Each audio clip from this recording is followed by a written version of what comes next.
আরমান কোহলি একজন প্রাক্তন ভারতীয় অভিনেতা। তিনি চলচ্চিত্র পরিচালক রাজকুমার কোহলি এবং অভিনেত্রী নিশির পুত্র। আরমান কোহলি জানি দুশমন ছবিতে তার ভূমিকার জন্য সর্বাধিক পরিচিত।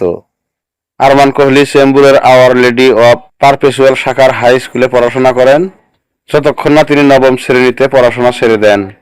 কোহলি তার বাবার পরিচালিত দুটি ছবিতে শিশু শিল্পী হিসেবে অভিনয় করেন: 1982 সালে বদলে কি আঁখ এবং 1984 সালে রাজ তিলক চলচ্চিত্রে। আরমান তার বাবার পরিচালিত 1992 সালের ছবি বিরোধীতে একজন প্রধান অভিনেতা হিসেবে আত্মপ্রকাশ করেন। তার সঙ্গে অভিনয়ে ধর্মেন্দ্র সহযোগিতা করেন।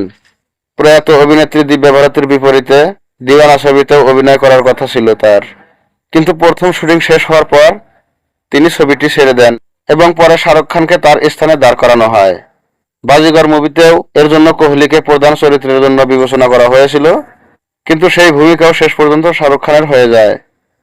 একইভাবে তিনি দিলবলে দুলহানিয়া লে জায়েঙ্গে থেকে সরে আসেন এবং শেষ পর্যন্ত তার ভূমিকায় অভিনয় করেন পারমিত শেট্টি। 1990-এর দশকে আরমান কোহলি আরও বেশ কয়েকটি ছবিতে অভিনয় করেছিলেন, যার মধ্যে ছিল দুশমন জামানা, আনাম এবং আওলাদ কা দুশমন, যা বক্স অফিসে ব্যর্থ হয়েছিল। তার বাবা 1997 সালে কহর চলচ্চিত্রের মাধ্যমে তার ক্যারিয়ার পুনরুজ্জীবিত করার চেষ্টা করেছিলেন। সেখানে তিনি সানি দেওল এবং সুনীল শেট্টির সাথে সহ অভিনয় করেছিলেন। তিনি বহু অভিনেতা ছবি জানি দুশমন, এক অনোখী কাহিনী দিয়ে ফিরে আসেন এবং এরপরেও ভালো ব্যবসা করতে ব্যর্থ হন। এই ছবিতে তাকে মনীষ কোহলি নামে একটি নতুন নাম দিয়ে পুনঃপ্রবর্তিত করা হয় এবং পরবর্তী ছবিগুলিতে এই নামটিই ধরে রাখা হয়। 2013 সালের সেপ্টেম্বরে তিনি রিয়েলিটি টেলিভিশন সিরিজ বিগ বস সাথে একজন প্রতিযোগী হিসেবে যোগ দেন। 12 বছর পর আবারও কোহলি বলিউডে ফিরে আসেন।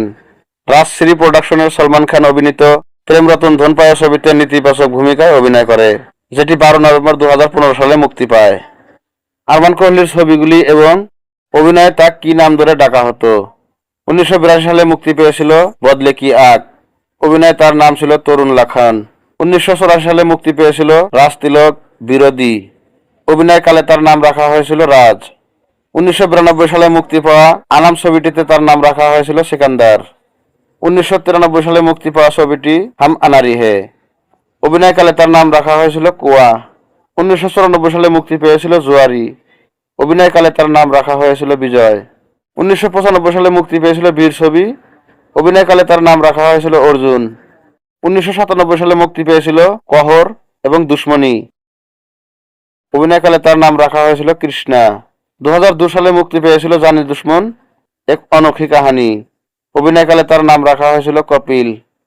2003 সালে মুক্তি পাওয়া ছবিটি ছিল নিয়ন্ত্রণ রেখা কার্গিল, এটিতে অভিনয়কালে তার নাম রাখা হয়েছিল মেজর বিকাশ বহরা। 2015 সালে মুক্তি পাওয়া ছবিটি হল প্রেম রতন ধন পায়ো, অভিনয়কালে নাম রাখা হয়েছিল চিরাগ সিং। আরমান কোহলির জন্ম 23 মার্চ 1966 সালে হয়েছিল। তিনি চলচ্চিত্র পরিচালক রাজকুমার কোহলি এবং নায়িকা নিশির ছেলে।